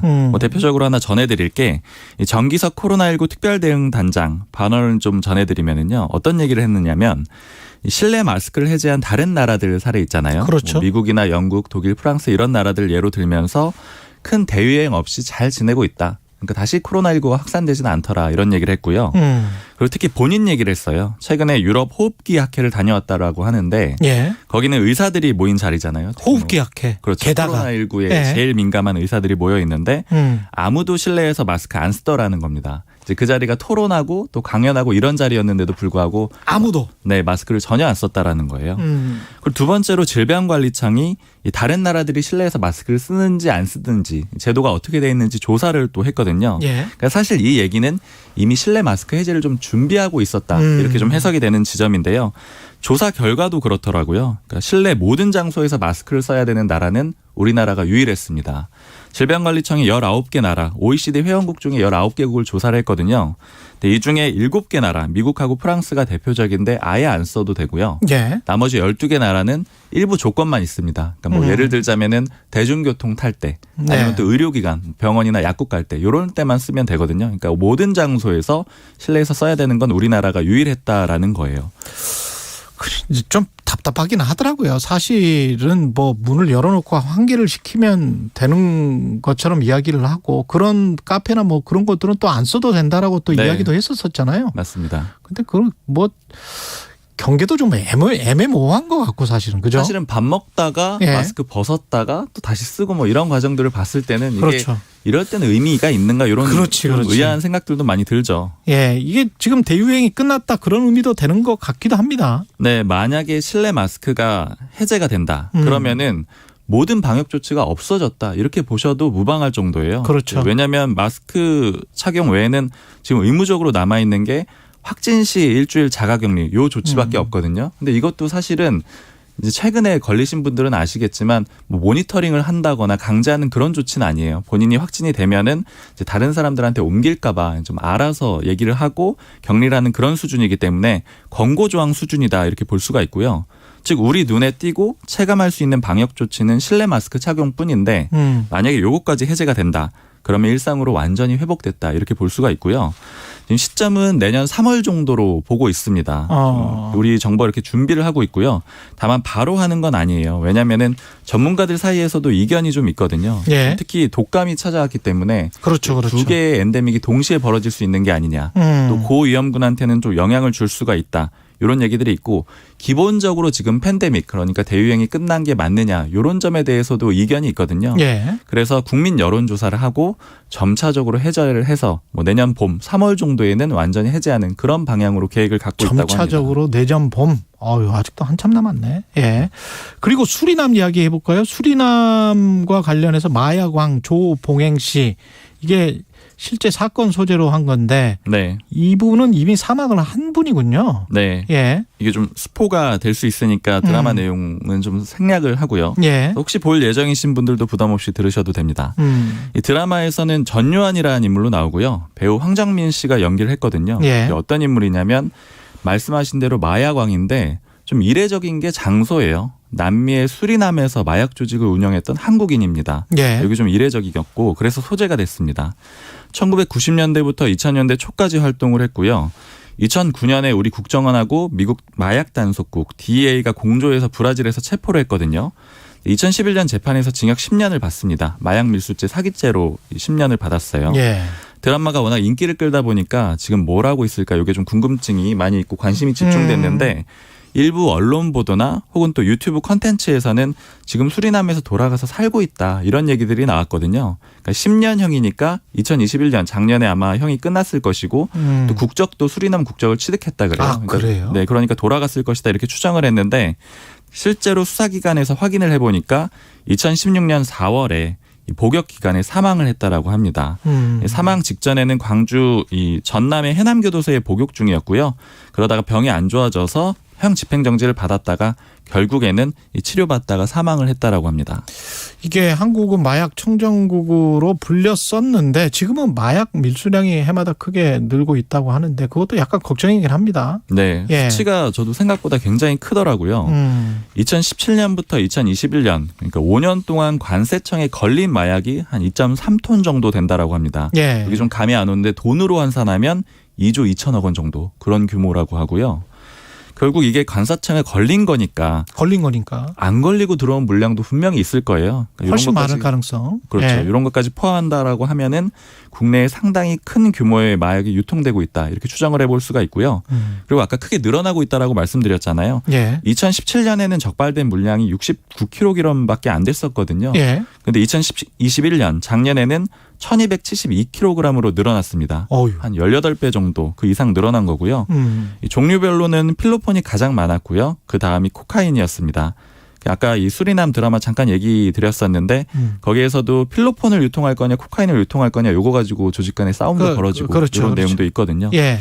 주로 들어오는 경로는 이제 우편, 국제 우편이나 아니면 항공 여행자 아니면 특송 화물 이런 것들을 거쳐서 들어온다라고 합니다. 시간 때문에 여기까지 해야 될 것 같고요. 조금 전 박지원 전 원장 인터뷰에서 언급된 여론조사 개요. 중앙일보가 한국갤럽에 의뢰해서 지난 16일부터 17일에 조사한 내용이고요. 이재명 대표 수사 야당 정치 탄압 아니라고 본다.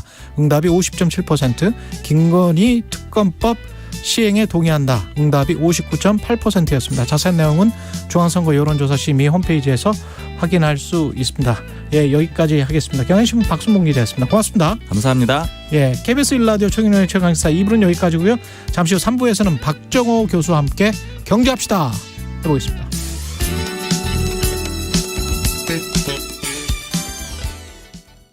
잠시 후 8시 반부터 일부 지역국에서는 해당 지역 방송을 보내드립니다. 가을엔 편지를 하겠어요. 가을엔 저 홍사운에게 편지를 보내주세요. 경제와 관련된 여러분의 진실한 사연이면 무엇이든 좋습니다. 저희는 총 상금 6천만 원으로 보답하겠습니다. 자세한 내용은 오후 4시 5분 홍사운의 경제쇼에서 확인하세요.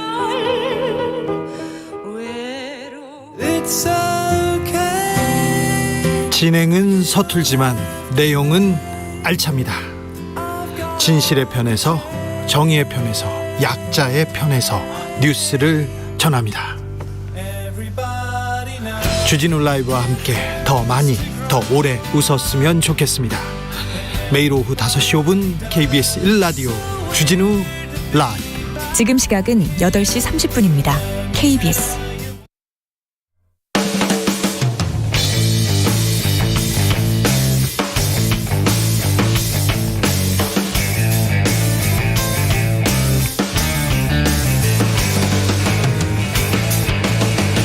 최경영의 최강 시사.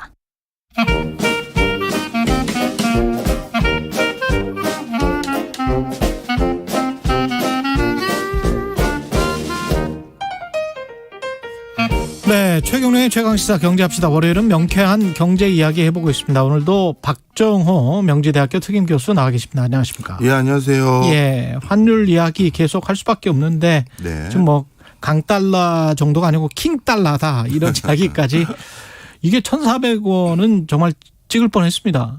예, 맞습니다. 지난주에 1,399원까지를 장중에 기록했는데요. 1,399원까지. 예. 예. 아마 그동안 구두 개입을 여러 차례 했던 정부의 입장으로서는 1,400원은 지켜야 된다라는 어떤 의지 속에서 뭐 시중은행이든 아니면 정부와 우호적인 관계에 놓여져 있는 자금 등을 활용해서 그렇겠죠. 1,400원 수치를 좀 방어해서 상징적으로나마 1,399원에서 다시 내려오도록 조정을 한 것 같고요. 지금 시장의 그 분위기는 외화 예금이라고 하죠. 네. 점점 더 매입을 많이 하고 있어요. 그 얘기는 환율이 더 올라갈 것 같다라는 진단을 하고 있는 것 같습니다. 근데 가장 중요한 게 가격인데 뭐든지 네. 이렇게 많이 올라가서 앞으로 또 10% 오를까? 뭐 이렇게 지금 반신반의하는 분들도 있는 것 같긴 하던데 네. 달러가 또 오를까? 자, 이거 좀 설명을 좀 드릴게요. 예.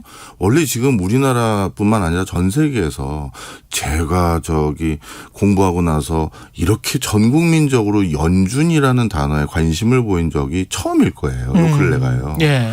그런데 원래 연방준비위원회라는 곳에서 달러 가격에 영향을 미치는 요소는 원래는 제한적이에요. 그러니까 쉽게 말씀드리면 기준금리가 달러 가격에 영향을 잘 안 미친다라는 증거가 몇 가지가 있는데요. 대표적으로 2004년 6월 달부터 2006년 6월 달까지 연준이 단 한 번도 쉬지 않고 25bp씩 무려 2년 동안 계속 올렸어요. 그랬죠. 그랬더니만 기준금리가 1%에서 5.25%까지 2년 만에 5배가 올라갔거든요. 예. 그런데 그 기간 동안 달러는 어떻게 됐느냐? 오히려 약세가 됐어요.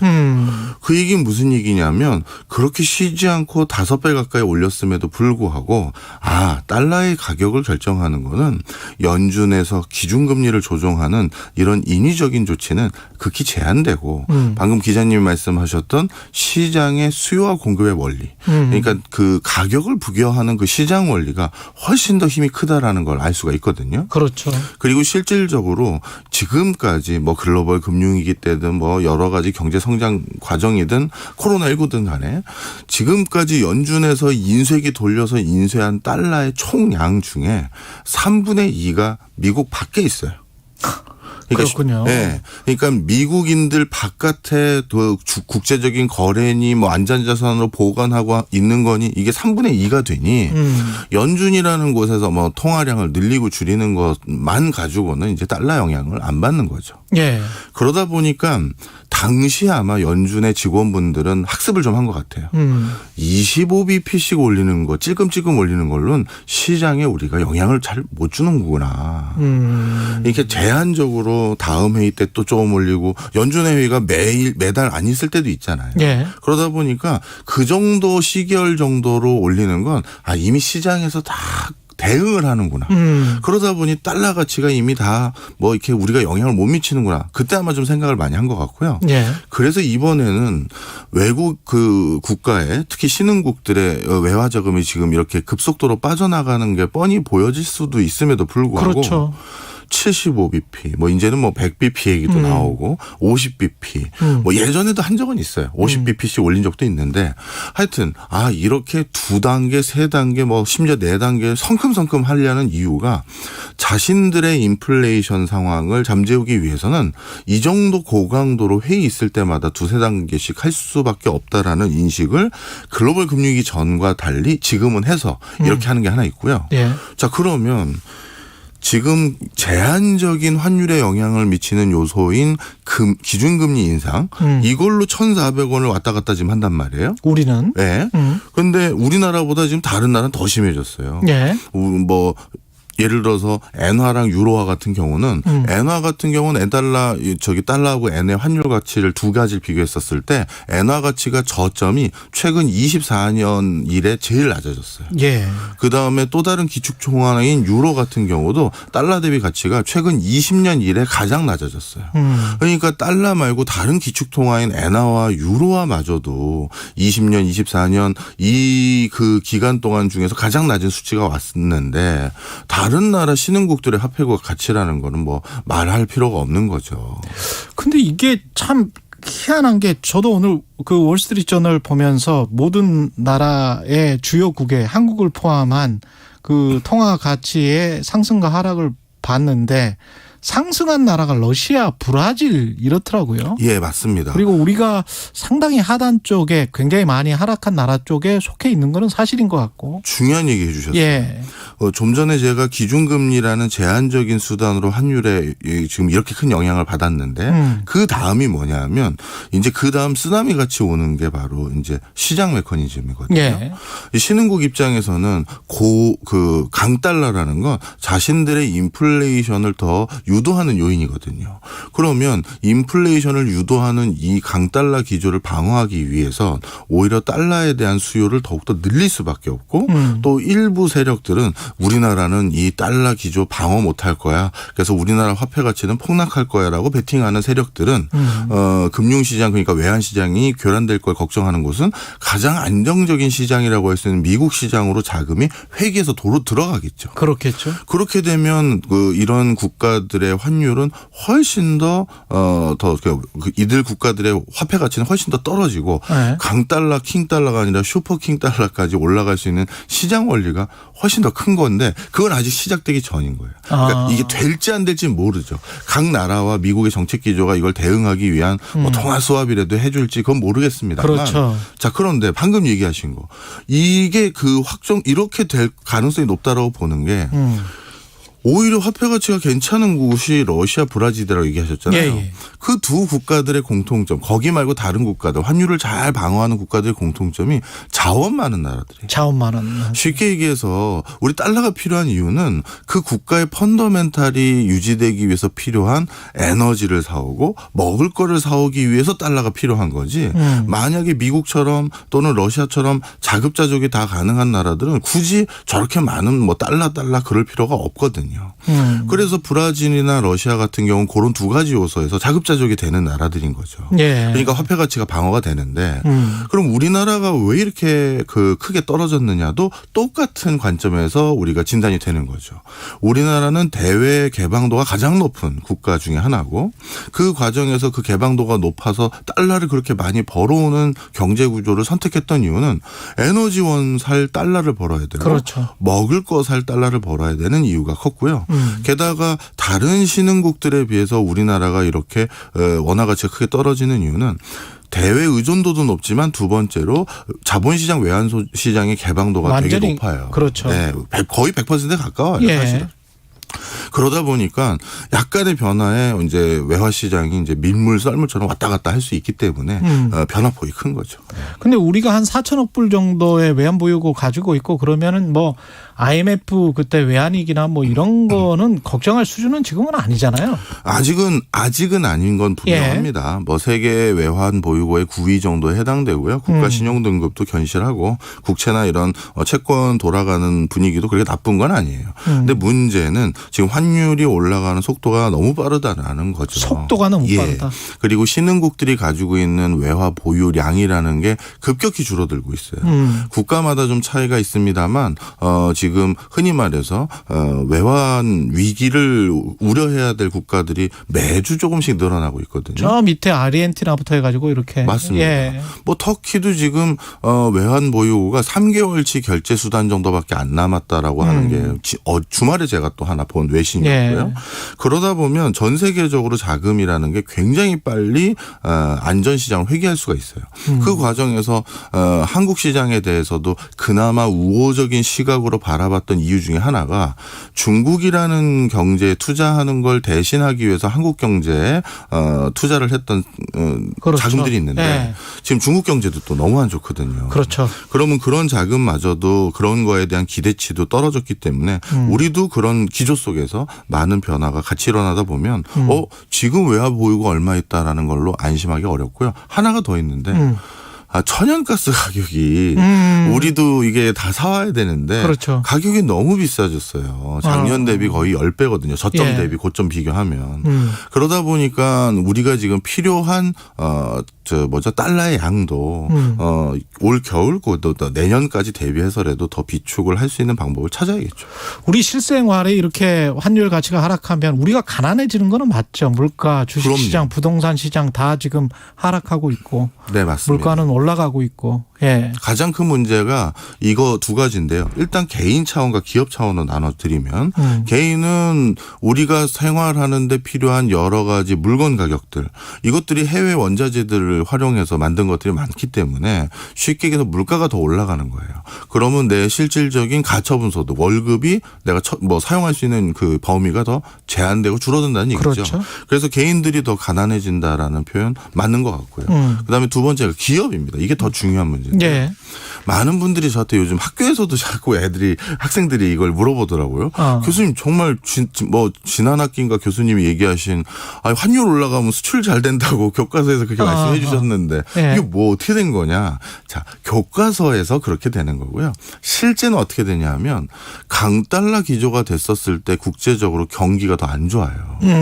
왜냐하면 좀 전에 말씀드렸던 것처럼 그렇죠. 소비자들이 주머니 사정이 더 빡빡했는데 무슨 물건을 더 사주겠습니까? 그렇습니다. 그게 하나 있고 두 번째 전 세계 빚 부채요.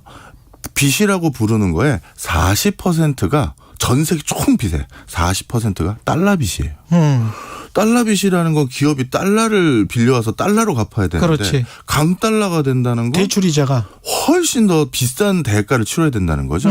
그렇다 보면 이 전 세계 기업들도 자금 사정이 빡빡해지고 그러면 경제 주체 중에서 가장 큰 두 축인 개인과 기업 모두 강달러에서 좋아할 요인들이 없는 거죠. 그럼 한동안 개인이나 기업은 투자에 있어서 소극적일 수밖에 없나요? 투자 전략은 어떻게 해야 됩니까? 소극적일 수밖에 없을 것 같아요. 왜냐하면 연준의 부의장께서 뭐라고 하셨냐면 자기는 연준의 기준금리를 4%까지 올라가는 거에 대해서는 의심한 적이 없다고 하셨어요. 4%까지 네. 올 연말까지? 예. 그러니까 올 연말까지 지금 2.5%니까 그렇죠. 네. 두 번 올리면 7~5%씩 올린다고. 그렇죠. 그러면 또 벌써 4% 되는 거네요. 그렇습니다. 그죠? 예. 그러니 그런 수준까지 내년 상반기까지 가더라도 그러면 그게 4%까지 올리겠다도 아니고 4%도 의심한 적이 없다고 했잖아요. 그러면 그 상방은 열린 거죠. 그렇죠. 그러면 우리나라도 금리 역전을 하면 안 되니까 당연히 그에 준하는 금리를 올려야 되니. 우리도 2.5니까. 예, 그럼 주식시장, 부동산 시장 당분간은 좀 더 관망을 해야겠죠. 그래서 부동산도 거래 절벽이고 증권도 거래 절벽인 것 같아요. 관망, 한파, 예, 계속 이어질 것 같습니다. 예, 경제합시다. 명지대학교 박정호 특임 교수였습니다. 고맙습니다. 감사합니다. KBS 1라디오 최경련의 최강시사 듣고 계신 지금 시각 8시 43분입니다. 네, 주말이 끝난 출근길입니다. 오늘은 지하철 혼잡이 예상되는데요. 조금 전 8시경부터 2호선, 5호선, 9호선에서 전국장애인 철폐연대의 선전전이 예정되어 있습니다. 현재 진행 중이어서 많은 시민분들이 혼잡한 상황이고요. 현재 경부고속도로 서울 방향은 안성분기점에서는 화물차 관련 사고가 나서 처리하고 있습니다. 회덕분기점 부근에서 밀리고 있고요. 북천안에서 정체입니다. 반대 부산 쪽으로는 한남에서 서초까지 4km 구간 구간 천천히 가고요. 죽전휴게소에서 신갈분기점 부근까지 밀리고 있습니다. 5선 부근에서 남사 부근까지는 8km 넘는 정체 이어져 있고요. 분당 수서로 성남 방향으로 탄천 1교에서 수서 구간 3차로에 고장난 차가 서 있었는데요. 현재 처리가 완료됐습니다. 올림픽대로 잠실 쪽으로 성수대교에서 영동대교 사이 4차로에서는 추돌 사고를 처리하고 있으니까요. 부근으로 많이 밀립니다. KBS 교통정보센터에서 정현정이었습니다. 최경영의 최강시사는 여러분과 함께합니다. 짧은 문자 50원, 긴 문자 100원이 드는 샵 9730. 어플 콩과 유튜브는 무료로 참여하실 수 있습니다.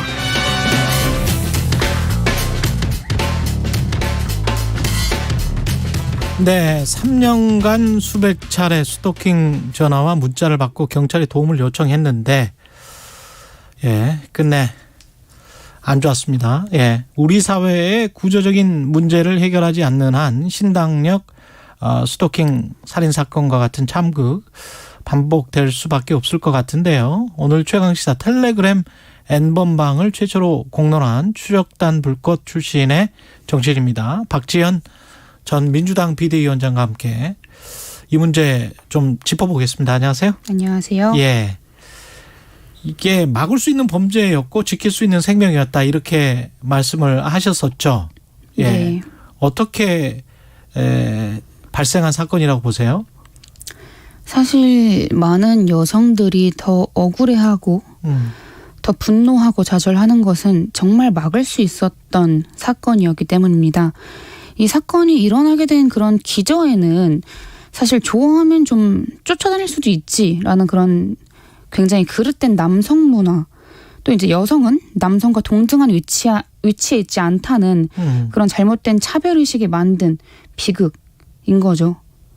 그리고 또 뭐 혐오와 성차별을 무기로 이제 권력을 잡겠다는 정치인들도 있고, 또 성범죄를 저질러도 자기 편이라는 그런 온정주의 이런 것도 배경이 될 수 있고요. 뭐 차별, 젠더 문제다. 네, 젠더 문제라고 이제 국한할 수 없고 사회 문제인 거죠. 사회 전반의 문제인 거죠. 사회 전반적으로. 근데 이거 다른 시선으로 제가 반론의 차원에서 다른 시선으로 접근을 한다면 일탈적인 사건이다. 이렇게 생각할 수도 있지 않습니까? 일탈적인 사건이라기엔 그동안 스토킹에서 살인으로 이어져 온 비율이 너무 많았었고요. 작년 10월 21일부터 스토킹 처벌법이 시행이 됐는데 그 이후부터 제가 알기로 22,000건이 넘게 신고가 들어왔습니다. 스토킹이. 근데 그러고 나서 이 스토킹을 신고를 하고 재신고를 해도 가해자를 구속 수사하는 비율이 3%가 채 안 됐어요. 그러니까 정말 많은 사람들이 이 스토킹에 두려움을 느끼고 무서움에 떨고 있는데도 경찰이 이거에 대해서 즉각적인 대처, 검찰의 대처가 이루어지고 있냐라고 물으면 그렇지 않은 거죠. 그러면 경찰이 이런 스토킹 사건을 그냥 가볍게 생각한다, 가볍게 생각해 왔던 구조가 있다, 또는 법적으로 구속영장이 기각될 만한 법적인 시스템이 완비돼 있지 않다, 뭐 이런 말씀이시네요. 뭐 이제 그런 이야기도 맞고요. 사실 이제 지난 20년 동안 지지부진했었던 법안이잖아요. 국회에서 이제 계속 계류되어 있었던 법안 중에 하나가 이 스토킹 처벌 법안인데 그 전반적인 사회 기저에 깔린 인식, 뭐 좋아하면 쫓아다닐 수도 있지라는 게 굉장히 깔려 있었던 인식이기 때문에 좋아하면 쫓아다닐 수 있지. 그러니까 이렇게 안일하게 대처를 했다고 보거든요. 그러니까 불법 촬영 유포를 한 가해자를 두고 이제 경찰이 구속영장을 신청을 했지만 법원이 기각을 했어요. 근데 이후에 피해자가 또 신고를 했죠. 이제 스토킹으로 또 재고소를 했는데 그때는 경찰이 구속영장을 신청하지도 않았단 말이에요. 왜 기각될 게 뻔하니까? 기각될 게 뻔하기도 하겠고, 네, 그거는 이제 그 내부 사정이겠지만 사실 이제 이미 한번 기각이 됐었던 적이 있는 사람은 경찰이 잘 안 한다고도 하더라고요.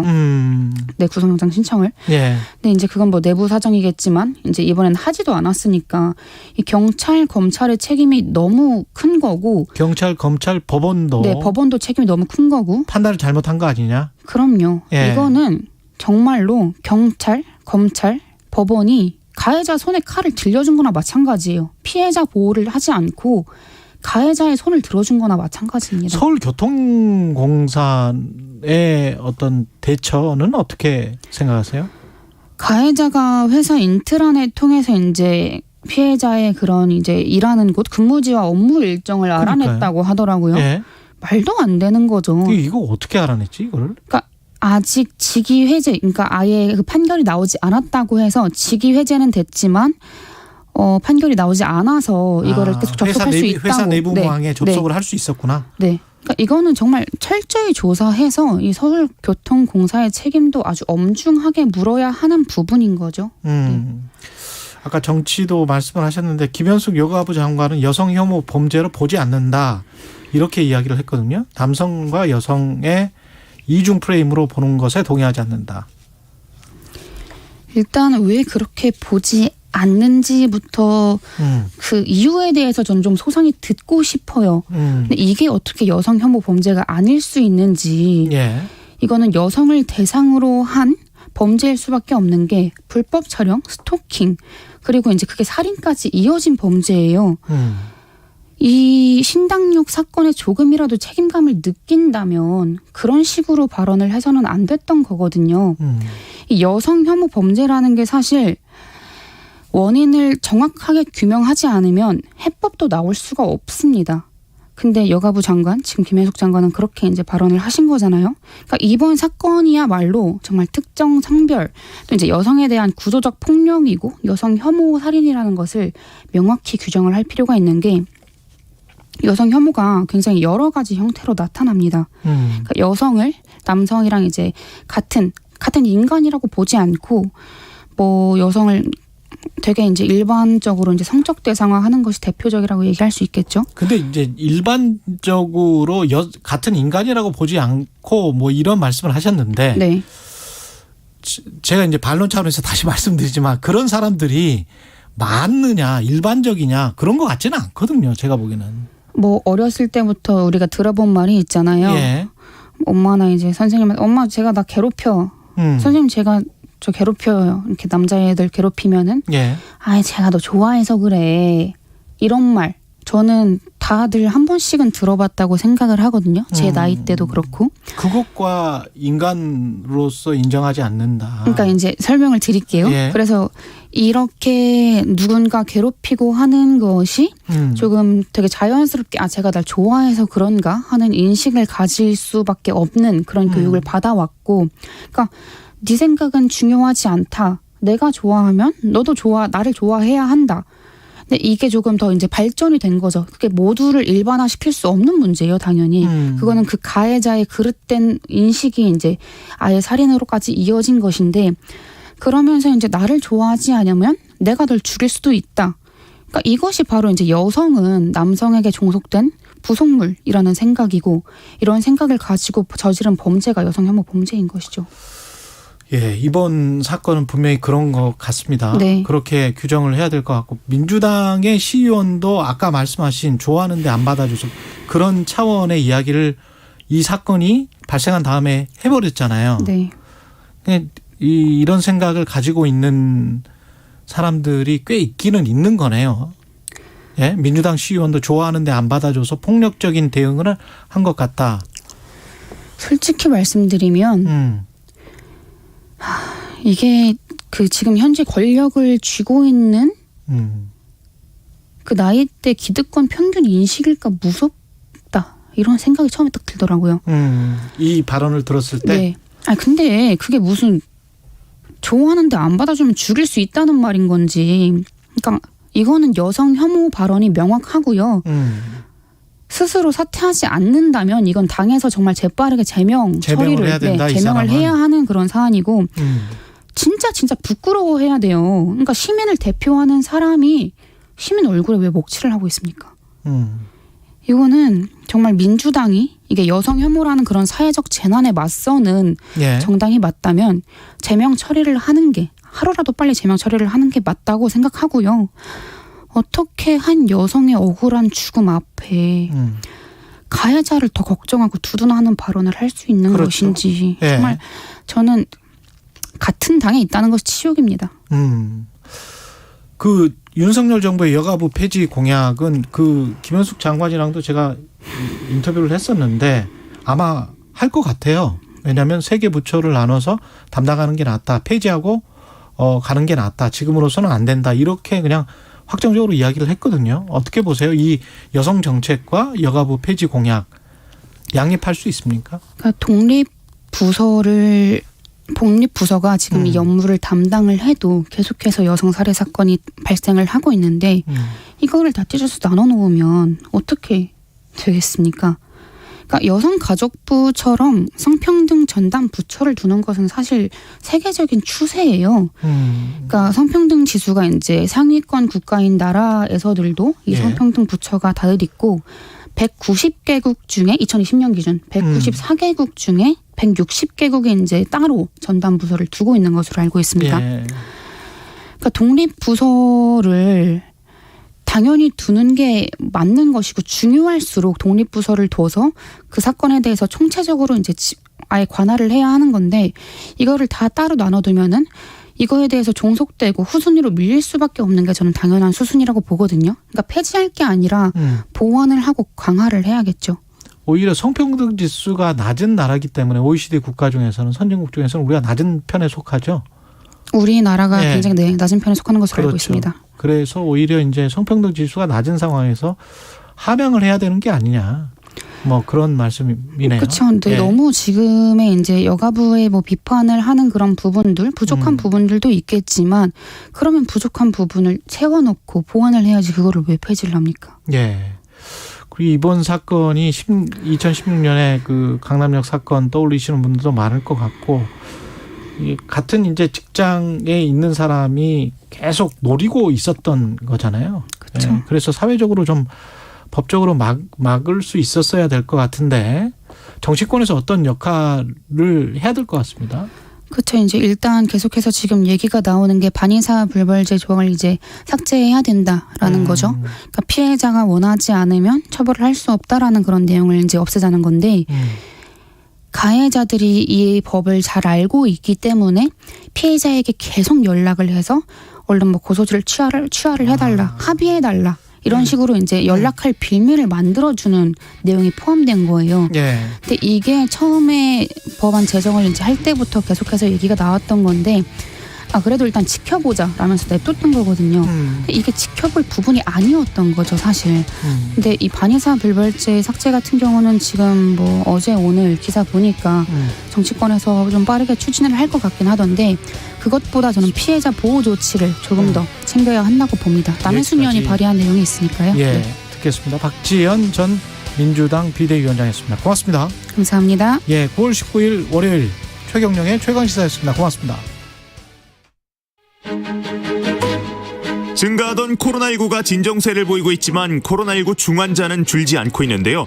중증화 예방을 위해 50세 이상, 18세 이상 기저질환자와 면역 저하자의 4차 접종도 권장됩니다. 확진 이력자도 희망하면